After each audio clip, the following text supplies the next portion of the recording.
Bener loh, sebetulnya dia yang bantu aku menang, saudara. So waktu saya ambil alih pemerintahan, saya semakin kaget. Saya tidak menduga parahnya korupsi tersebut.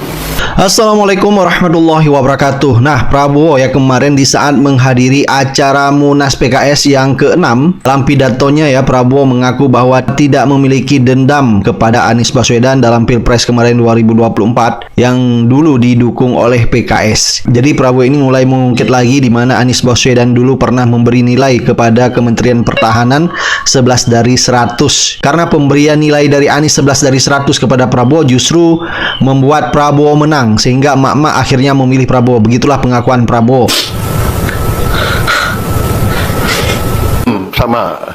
Sama Anies enggak. Kalau ya dikasih nilai 11 tuh gue enggak apa-apa itu. Bener loh, sebetulnya dia yang bantu aku menang, saudara. Karena emak-emak kasihan gitu loh. Iya kan, saudara-saudara, kalau debat presiden atau kan nggak menarik. Rakyat seneng lihat apa itu,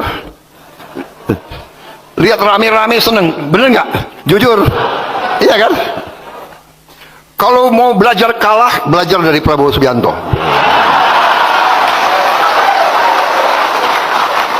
5 kali pemilihan, 4 kali kalah.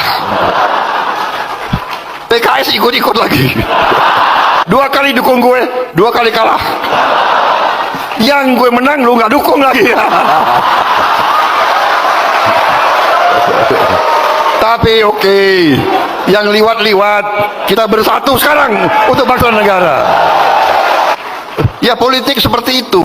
Nah, publik menilai bahwa Prabowo sudah mulai menggeser dari Jokowi, di mana dulu Prabowo ya selalu mengeluh-elukan Jokowi sampai mengharapkan hidup Jokowi. Nah, kali ini ya di acara Munas PKS kelihatan sangat berbeda sekali dengan mengatakan sebenarnya Anies Baswedan yang bantu kemenangan saat Pilpres 2024. Jadi netizen menilai ya Prabowo tidak mau mengakui kalau kemenangan di Pilpres 2024 atas bantuan Jokowi. Justru statement Prabowo ini akan membuat termul atau pemuja Jokowi semakin panas ya di sosial media. Dan tidak hanya itu saja ya, Prabowo menyindir Jokowi di mana dia mengatakan sangat kaget ya setelah mengambil alih pemerintah dari Jokowi, tidak menduga parahnya korupsi di era Jokowi. Jadi lagi-lagi ini Prabowo menyindir pemerintah Jokowi bahwa begitu parahnya korupsi di era Jokowi sehingga di pemerintah Prabowo sekarang Prabowo harus mencuci piring kotor Jokowi, memberantaskan korupsi. Jadi di era Jokowi kita tahu bahwa korupsi dilindungi, dijadikan sandra oleh Jokowi supaya mereka patuh terhadap perintah Jokowi. Itulah yang terjadi di pemerintah Jokowi sebelumnya. Nah, di pemerintah Prabowo akhirnya ya dibersihkan termasuk korupsi Pertamina yaitu minyak yang bernama Muhammad Reza Khalid yang sekarang masih buron oleh kejaksaan ya. So waktu saya ambil alih pemerintahan, saya semakin kaget. Saya tidak menduga parahnya korupsi tersebut. Tapi saya bertekad, saya harus tegakkan pemerintah yang bersih.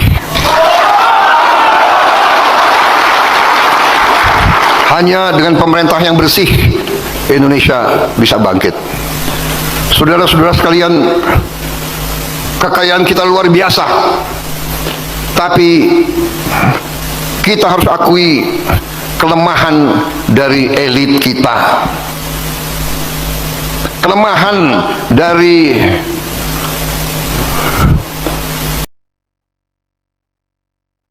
oke teman-teman, kembali lagi di channel kita yang tadi kita telah melihat dan menyaksikan bersama ya teman-teman. Seperti apa cuplikan video dari pidato presiden kita yaitu Prabowo Subianto yang membahas tentang korupsi dan juga di pemerintahannya mereka ini Prabowo Gibran yang selalu mengutamakan kepentingan rakyat, dan juga Wapres Gibran kita teman-teman yang sangat luar biasa sekali. Dan dalam pidatonya pun kita bisa lihat tadi teman-teman di cuplikan videonya yang mengatakan bahkan musuh-musuhnya dari dulu pun saat debat sebelum menjadi daripada presiden teman-teman, dirangkulnya kembali teman-teman. Tidak ada permusuhan di antara kita katanya. Terutama di sini Anies yang bikin kita greget teman-teman di saat perdebatan kemarin, yang dimana Pak Anies ini mengatakan atau dia menilai daripada daripada presiden kita yang sekarang yaitu Prabowo, yang mengatakan bahwa kinerjanya itu cuman 11% teman-teman. Ya, yang katanya 11% dan sekarang entah berapa persennya teman-teman. Dan Prabowo mengatakan tidak ada di antara kami permusuhan. Bahkan di pemerintahannya dia merangkul daripada Anies ini teman-teman. Dan dalam pidatonya kali ini dia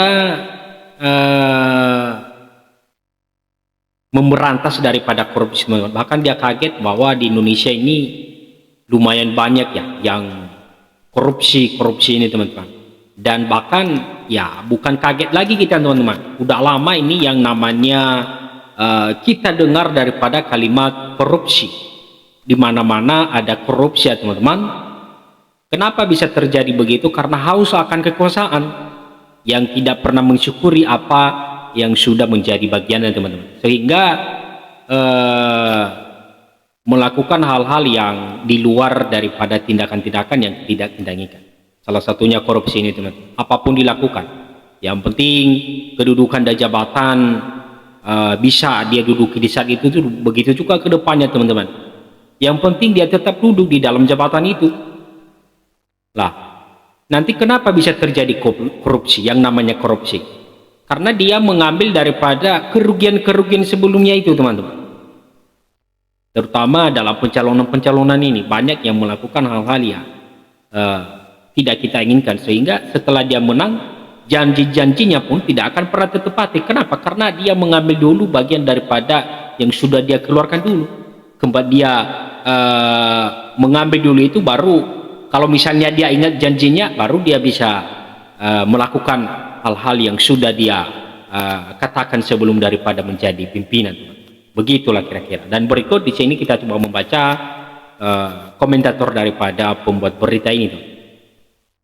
Ada di sini yang mengatakan pidato daripada kenegaraan, presiden bicara perangi korupsi hingga kesejahteraan rakyat. Ya, teman-teman, Prabowo di sini menyejahterakan atau mengutamakan daripada rakyat. Presiden Prabowo Subianto menyampaikan pidato kenegaraan pada sidang tahunan MPR RI, sidang bersama DPR dan DPD RI di Gedung Nusantara, Jakarta. Pidato yang mengangkat tema bersatu, berdaulat, rakyat sejahtera ini menjadi bagian dari peringatan HUT ke-80 kemerdekaan Republik Indonesia. Menteri Agama Nasaruddin Umar hadir dan memimpin doa pembuka sebelum sidang dimulai. Di awal pidato, Presiden Prabowo mengajak seluruh rakyat untuk menghargai jasa para pemimpin terdahulu. Kita patut menghormati jasa para pendahulu kita. Dari Presiden Soekarno hingga Presiden Joko Widodo yang telah meletakkan fondasi penting bagi kemajuan Indonesia, ujar. Ia juga menegaskan bahwa proses transisi pemerintah berjalan mulus. Ini teladan demokrasi khas Indonesia yang mengedepankan gotong royong dan budaya keluarga, kata Prabowo. Ya, di sini teman-teman bisa kita lihat daripada inti pidato Prabowo kita ini atau presiden kita yang mengutamakan daripada rakyat ya, kalau kita nilai. Karena di sini dia katakan harus diberantas daripada korupsi ini, karena katanya ya di Indonesia kita ini ternyata korupsinya luar biasa sekali, banyak sekali ya teman-teman. Soal pemberantasan korupsi, Presiden memaparkan keberhasilan pemerintah mengamankan 300 triliun anggaran yang rawan diselewengkan. Dana tersebut kami alihkan ke sektor produktif untuk kesejahteraan rakyat, tegasnya. Komitmen ini lanjutnya berlaku di semua lembaga termasuk BUMN dan BUMD. Prabowo juga mengingatkan agar harga pangan tidak dimanipulasi. Rakyat tidak boleh dipermainkan dengan permainan harga minyak goreng, beras, dan kebutuhan pokok lainnya. Dalam laporannya, pertumbuhan ekonomi nasional disebut mencapai 5,12% di tengah ketidakpastian global. Investasi semester pertama 2025 naik 13,6%. Menjadi 942 triliun dengan menyerap 1,2 juta tenaga kerja. Program makan bergizi gratis pun sudah menjangkau 20 juta anak dan ibu hamil setiap hari. Kami membentuk 5.800 satuan pemenuhan gizi di 38 provinsi, membuka 290.000 lapangan kerja baru, jelas Prabowo. Ya, intinya daripada pidato presiden kita atau Prabowo ini, teman-teman, ya ada yang menarik di sini, teman-teman. Yang dalam kalimat ini yang mengatakan yaitu ada satu tadi yang saya lihat atau dalam bentuk pemerintahannya ini yang mengatakan makanan bergizi. Ada di situ makan bergizi, lapangan pekerjaan, dan pemenuhan gizi ini, teman. Ya, kalau kita bisa lihat sampai sekarang pun lapangan pekerjaan, terutama di dalam lapangan pekerjaannya, teman-teman, yang tidak sesuai dengan instruksi yang sudah dia sampaikan. Di mana-mana sekarang kita melamar kerja, ya susah kalau tidak ada orang dalam pun, ya kita bisa katakan tidak ada yang bisa memberikan kita atau memasukkan kita dalam pekerjaan tersebut. Banyak yang sudah tamat, bahkan yang sudah S1, S2 pun ya gelar itu tidak berlaku lagi. Bahkan sekarang banyak yang sudah sarjana kembali ke petani, dan juga sekarang rata-rata banyak yang jadi Gojek. Lah, harapan kita ke depan semoga dengan Prabowo menuntaskan daripada korupsi ini, harga juga di pasaran, harga pangan kita di pasaran dapat stabil, dan lapangan pekerjaan ini terutama bagi anak muda di seluruh Indonesia dapat mendapatkan pekerjaan yang layak. Pendidikan juga menjadi prioritas. Pemerintah membangun 100 sekolah rakyat untuk keluarga miskin, menargetkan 200 sampai 300 sekolah per tahun. Transformasi serta memperbanyak SMA Taruna Nusantara. Kami juga menambah 148 prodi baru di 57 fakultas kedokteran, merenovasi 13.000 sekolah dan 1.400 madrasah, kata Presiden.